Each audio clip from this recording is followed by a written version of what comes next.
شابة جزائرية وهي تطلب أن تنشر هذه القصة. تقول أكو شاب تعرفت عليه من بلادنا من مدينتنا، وأملي وأمنيتي أن يكون هذا فارس أحلامي وهو زوجي وشريك حياتي، ومقررة أنا إذا تزوجته أن أخليه أسعد إنسان في الحياة. وفعلا صارت القسمة واجتمعت وياه.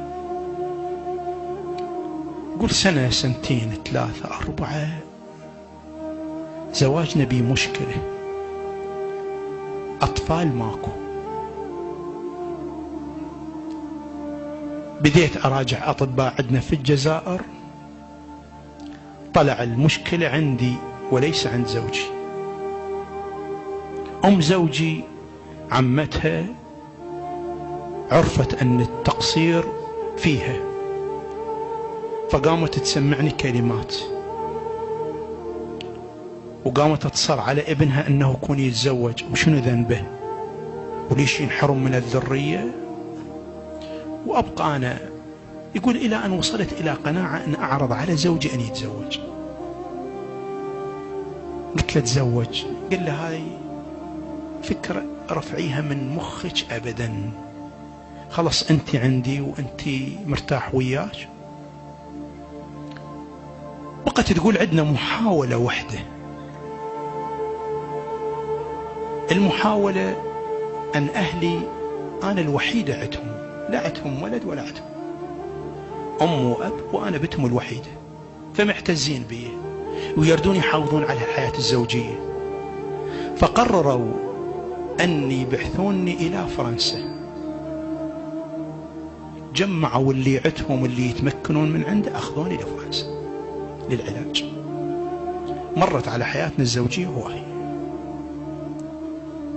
تقول لكن رجعت خائبة تماما، بعد كل مجال وأمل أن تكون عندي ذرية ماكو. الأطباء قالوا 100% ما تصير، ما بأي مجال. فرجعت بحالة من اليأس والانكسار. كان عندي أمل وين؟ بأطباء فرنسا. يلا أبوي يلا خلي يسمعون اللي يحترضون، هاي من أبناء العامة اللي كتبت هاي القصة بالانترنت، ادخل اكتب قصة المرأة الجزائرية بس. سمعوا اخواني هاي القصة شنو سوت. رجعت زوجي صبر علي، أم زوجي تأذيني. تقول يوم من الأيام أنا طالعة أشتري بعض الحوائج من السوق، صار وقت الظهيرة. وقت الظهيرة تقول اشتريت حوائج وجاية، تقول واقفة بموقف باصات المصلحة. الباصات تقول اجى الباص صعدت، يقول مؤخر الباص كان أكثر طلاب مدارس أطفال، فلقيت مقعدين فارغات. تقول قعدت، واحد من المقاعد لقيت عليه كتاب، اتصورت أن الكتاب لواحد من دول الطلاب، فصحت للطلاب قلت لهم هذا الكتاب لكم؟ قالوا لا. واحد من أصدقائكم نزل شافوا الكتاب؟ لا. يعني كأنه اللي صاعدين من مرحلة متقاربين وهاي يعرفون بعض. تقول أنا هم قعدت فتحت الكتاب، كتاب قصيدة عن الزهراء عليها السلام. كتاب أخواني تدرون من اللي كاتبه؟ كاتبه الشيخ محسن الفاضلي، من المشايخ اللي عندنا يكتبون الشعر في أهل البيت في مدينة قم.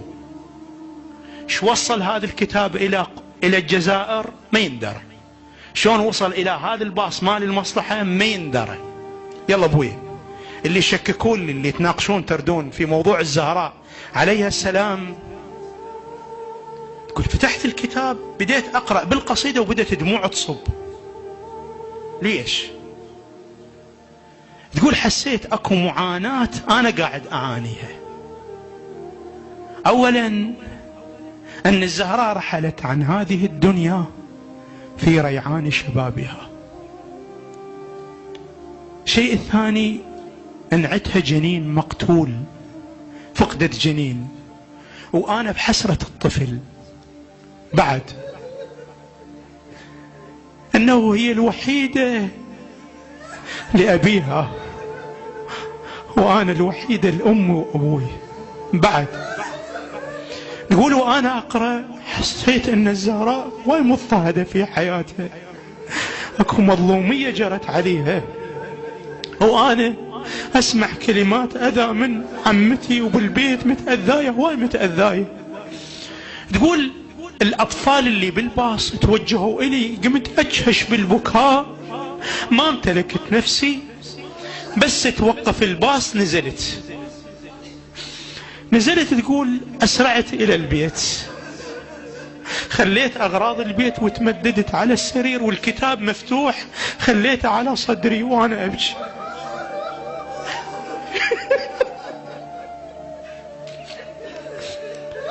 اخواني تقول انا نمت والكتاب على صدري، ما ادري حسيت انه انا قاعدة على صخرة جبل قاعدة عليها، واحس بنفسي ما اقدر اقوم من شدة الالام. تقول اجتني امرأة قالت لي انطيني ايدك لاخلصنك اليوم من كل شدة. تقول اعطيتها ايدي، قلت لها انا ما اقدر اقوم، قالت لي انطيني ايدك انا اخلصك اليوم من كل شدة. تقول انطيتها ايدي وقمت، قلت لها منو انتي؟ قالت انا ام ابيها. تقول انا ما اعرف منو ام ابيها، ما ادري. استيقظت حسيت بالبيت اكو عطر مو طبيعي. هل اثناء انطرق الباب طلعت لقيت زوجي ينظر بوجهي، يقول لي وجهك مو طبيعي، البيت بعطر، راشة عطر. قلت له لا. سولفت له القضية، قلت له تعرف ام ابيها؟ قال لا. طلعت جيرانتنا، قلت له تعرفين امرأة؟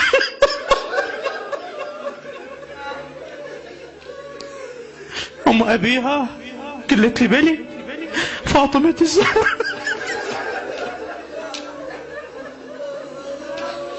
فاطمة الزهراء عليها السلام. تقول ردت ابحث عن مصدر عن فاطمة، رحت للمكتبة ما لقيت كتب. تقول دخلت على الانترنت ابحث، لقيت مصائب يجينا الحديث عنها ان شاء الله. المهم خلال مدة 4 شهور هي تبحث، دخلت التشيع لانه وصلت الى نتيجة. تقول قضية فدك لو ما يوقف عندي بس موضوع فدك يكفي. ليش؟ تقول واحدة من اثنين، لو الزهراء تطالب بما ليس لها، لو ان الخليفة اكل اموال بنت رسول الله، واحدة من الاثنين. فاذا بنت الرسول تاكل حرام اذا احنا علينا خوب مرفوع القلم بعد. اذا بنت الرسول هالشكل خوب من نتيجة عامة الناس شلون؟ واما ان يكون الخليفة اكل اموال بنت رسول الله. فتقول الطامة جدا كبيرة دخلت التشيع. اخواني الى 4 شهور كملت دخلت التشيع، شعرت آلام ببطنها. قالت زوجها اخذني للطبيب، اخذها للطبيب، قال له زوجتك حامل وهي في الشهر الرابع. يا الله. بعد اخواني جابت ولد سمته علي. تقول لي عن حبيب الزهراء علي.